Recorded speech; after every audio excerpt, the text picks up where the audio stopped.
آپ دیکھ رہے ہیں اردو گلوبل نیوز، خبر شامل کرتے ہیں برمنگھم یو کے سے۔ انگلینڈ کے دوسرے بڑے صنعتی شہر برمنگھم میں Urdu global news network کے زیر اہتمام دوسرا مقابلہ اسنیک کی رات ہوا۔ جامعہ مسجد ہارونیہ کمیونٹی سینٹر الم راک روڈ پر منعقد ہوا۔ بعد نماز مغرب 4:30 بجے شروع ہونے والے اس مقابلے میں 10 سے 15 سال کی عمر کے بچوں نے حصہ لیا۔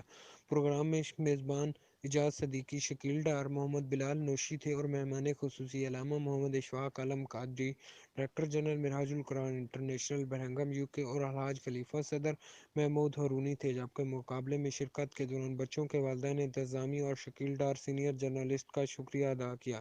اس مقابلے میں جن بچوں نے حصہ لیا ان میں حمزہ بیگ، عمار بیگ، عبداللہ ظفر، حمزہ علی نوشی، محمد آدم، منیب شہزاد، نقیب شہزاد، حسیب شہزاد، عباس نقوی، فہیم ناظم، اسد افتخار، حذیف حسین، اسمیل حسین، عامر عطاء الرسول، دانیال عقیل، احمد بیگ، عمار بیگ، عبداللہ ظفر، دیا فضل، احمد علی نوشی اور دیگر بچے شامل تھے، جبکہ اسد افتخار نامی طالب علم نے فرسٹ پوزیشن حاصل کرکے رونیہ سینٹر کے اپنے اساتذہ کا نام روشن کیا۔ اردو گلوبل کے چیف ایڈیٹر محمد شہزاد علی نے شکیل احمد ڈار کی کارکردگی کی تعریف کی اور بڑی محنت سے دینی و دنیاوی خدمات سر انجام دے رہے ہیں۔